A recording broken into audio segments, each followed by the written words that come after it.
노현정 전 아나운서 부부가 회사도 망하면서 집까지 잃었습니다. 노현정 전 아나운서의 남편이자 정주영 현대 창업주의 손자, 즉 재벌 3세인 정대선 HNINC 전 사장이 간접 지배해 온 코스닥 상장사 우수AMS 경영권마저 잃었습니다. 앞서 정대선이 최대 주주였던 HNINC가 부동산 불황 등으로 망하면서 경영권을 상실한 데 이어 부부가 살던 성북동 고급 빌라 및 부지가 강제 경매에 의해 매각된 바 있습니다. 정대선에게는 두 형이 있는데 정일선 현대비엔지스틸 사장과 같은 회사 정문선 부사장이 있습니다. 또 사촌형이 현대자동차그룹 정의선 회장입니다. 왜 정대선이 집까지 경매에 이를 상황에 돕지 않은 것일까요? 자세한 이야기 구체적으로 살펴볼까요? 고 정주영 현대그룹 창업주의 사남인 정몽우 현대알루미늄 회장의 새아들 정일선, 정문선, 정대선 삼형제의 엇갈린 행보가 관심을 끌고 있습니다. 정일선, 정문선, 정대선 삼형제는 정주영 창업주의 손자이며 정의선 현대차그룹 회장과는 사촌 사이입니다. 정일선 사장, 정문선 부사장 형제는 현대자동차그룹 계열사인 현대비엔지스틸을 이끌고 있습니다. 다만 차남 정문선 부사장은 개인 회사를 통해 유니트론텍 인수에 나서는 등 독자 행보에 나선 모습이지만 장남 정일선 현대비엔지스틸 대표이사 사장은 창원 공장에서 발생한 연쇄 사망사고와 관련해 중대재해처벌법 위반 혐의로 수사를 받으면서 주춤한 모양새입니다. 막내 정대선 전 HNINC 사장은 경영 실패 이후 서울 성북동 고급주택 부지가 경매로 팔리는 등 위기를 겪고 있습니다. 특히 정대선은 노현정 전 아나운서 남편이라는 점에서 세간의 관심이 큽니다. 노현정 전 아나운서는 지난 2003년 KBS 공채 29기로 입사한 후 2005년 상상플러스 스타골든벨 등 MC로 활약하며 많은 인기를 얻었었습니다. 2006년 8월 정대선과 결혼을 발표하며 동시에 KBS를 퇴사했습니다. 두 사람은 첫 데이트 후 83일 만에 결혼해 대중들을 놀라게 했습니다. 시어머니 이행자는 당시 상황에 대해 집안 친인척들의 의견을 물어봤죠. 당시 정몽준 의원은 아나운서가 되려면 얼마나 똑똑해야 되는지 아느냐.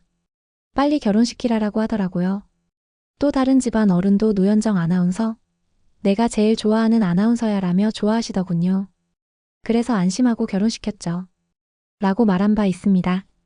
한 매체는 신혼생활 중 남편 정대선은 MBA 과정을 밟고 노현정은 어학연수 코스를 밟았다며 노현정이 학업에 너무 열중한 나머지 신혼 초 방문을 잠그고 공부를 해 정대선이 살짝 서운함을 내비쳤다는 말이 있다고 전했습니다.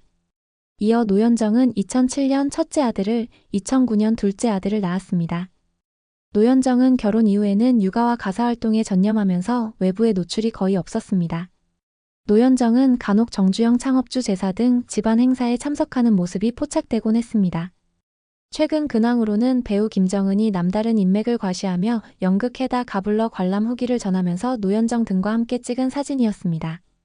지난 5월 15일 김정은은 SNS를 통해 이영애가 출연 중인 연극해다 가불러에 대한 감동을 전하며 관람 당시 함께한 인물들과의 사진도 공개했습니다.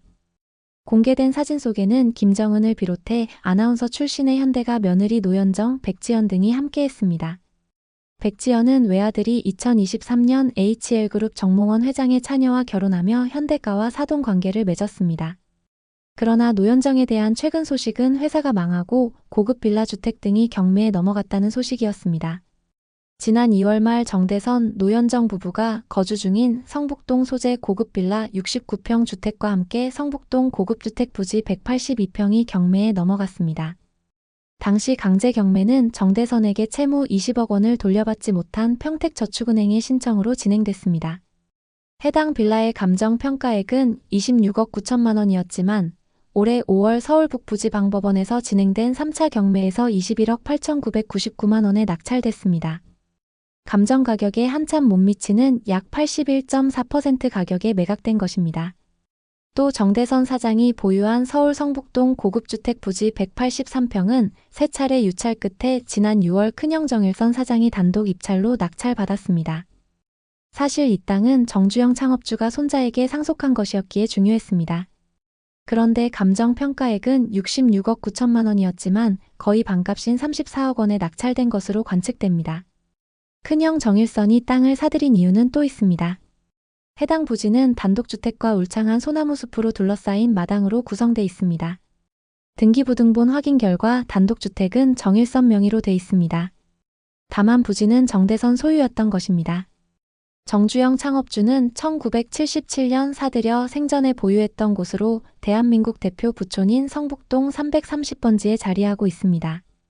정주영은 생전에 성북동 330번지 여러 필지를 사들여 자녀들에게 증여하거나 상속했습니다. 정주영이 생전에 애용하던 현대그룹 영빈관, 현정은 현대그룹 회장의 자택, 정몽근 현대백화점 명예회장의 자택 등도 330번지에 있습니다. 이렇게 노현정 부부가 어려움에 처한 것은 정대선 사장의 사업 실패에 있었습니다. 정대선 전 사장이 이끌던 코스닥 상장사 우수 AMS의 경영권이 최근 중견 자동차 부품사 퓨트로닉으로 넘어갔습니다. 지난 4일 자동차 부품 전문 제조업체 우수 AMS는 최대 주주가 기존 다다마모니제이로에서 퓨트로닉으로 변경됐다고 공시했습니다. 새 주인인 퓨트로닉은 현대자동차와 미국 GM포드 등 글로벌 완성차 업체에 전자제어 장치 등을 공급하는 부품 회사입니다. 지난해 연 매출액 1,800억 원, 순이익 약 400억 원을 냈습니다. 퓨트로닉은 우수 AMS 지분을 꾸준히 모으다가 최대 주주 지분율을 웃돌자 지분 보유 목적을 단순 투자에서 경영 참여 목적으로 변경한 것으로 알려졌습니다. 우수 AMS는 조만간 임시 주주총회를 열고 경영권 변경을 승인할 예정입니다. 정대선은 이제 자신과 관련 회사의 모든 경영권을 잃었습니다. 정대선 전 사장이 최대 주주였던 HNINC는 앞선 2023년 3월 부동산 경기 악화 및 고금리 여파로 기업회생 절차를 신청했습니다. HNINC는 써낸빌과 해리엇 등 브랜드를 가진 건설기업입니다. 임직원 수는 370여 명, 지난 2021년 매출액은 2,837억 원에 달했습니다. 원래 사명은 현대비에스앤드시였지만 현대차그룹이 현대사명 사용에 제동을 걸면서 2021년 1월 사명을 HN으로 변경했습니다. 올해 5월 HN에 대한 인수 합병 M&A 논의가 진행돼 삼남아이더스 즉 SM그룹 계열사인 태초 ENC가 최종 인수 예정자로 정해졌습니다. 인수대금 150억 원도 모두 냈습니다. 이러한 과정에서 우수 AMS 최대 주주 지위도 변경된 것으로 해석됩니다.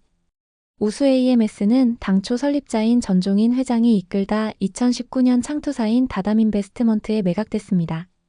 이후 정대선 전 사장의 HN은 우수 AMS의 최대 주주이던 특수목적법인 다담아모니제이로에 출자하는 방식으로 회사를 간접 지배했습니다.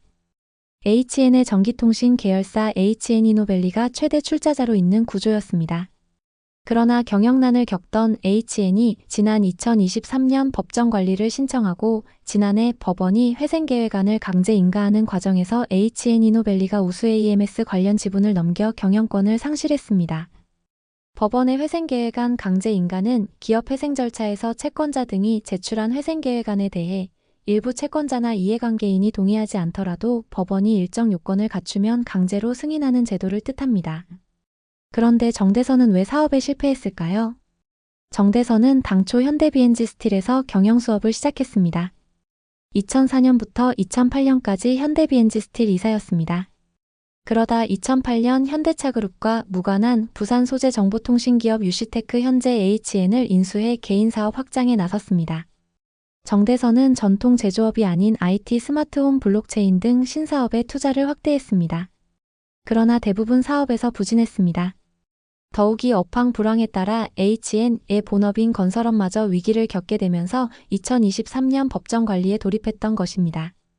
정대선은 현재 10여 개 금융사에 500억 원 이상의 채무를 진 상태입니다.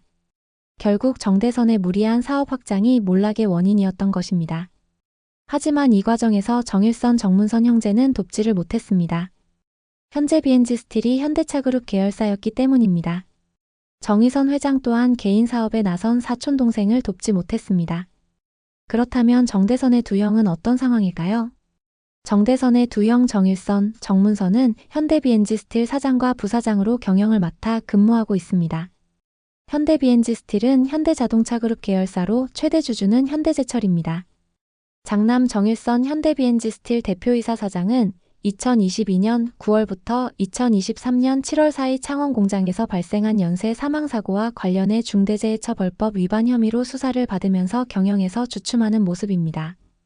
해당 기간 동안 현대비엔지 스틸 창원 공장에서는 3명의 협력업체 소속 노동자가 숨지는 사고가 발생했습니다.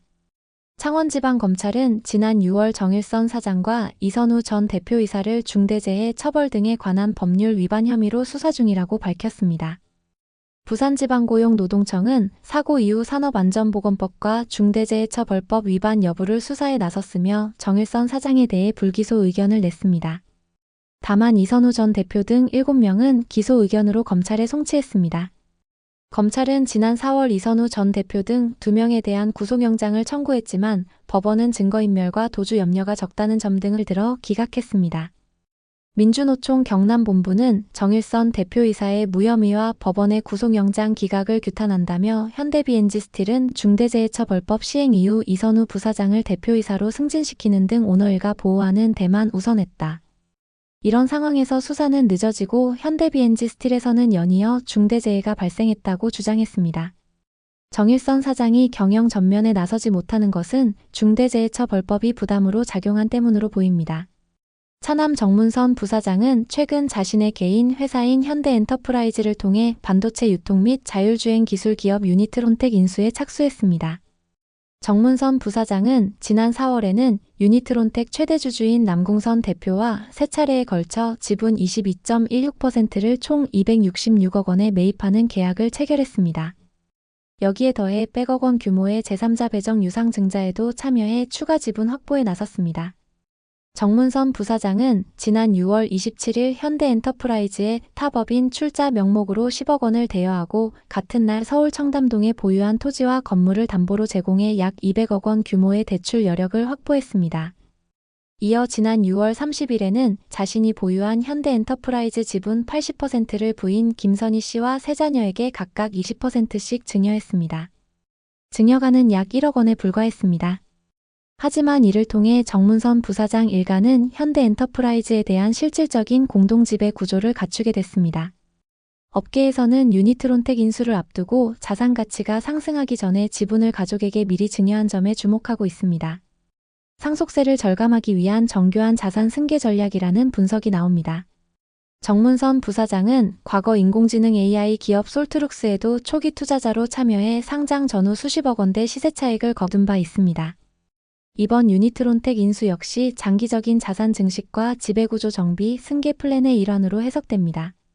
업계 관계자는 유니트론텍 인수를 앞두고 가족에게 지분을 나눈 시점이나 가격을 고려할 때 정문선 부사장이 장기적 차원에서 자산 승계를 염두에 둔 행보를 보이고 있다며 형제들 가운데 유일하게 경영과 재산 모두에서 사실상 주도권을 쥔 인물로 평가받는다고 말했습니다. 엇갈린 정일선, 정문선, 정대선 3형제의 모습입니다. 안타깝게도 노현정은 재벌 3세 현대가 며느리가 됐지만 남편의 사업 실패로 길거리에 나앉게 생겼습니다. 여러분들은 재벌 3세 이야기 어떻게 생각하나요? 구독, 좋아요는 더 좋은 영상 제작에 큰 힘이 됩니다. 시청해주셔서 감사합니다.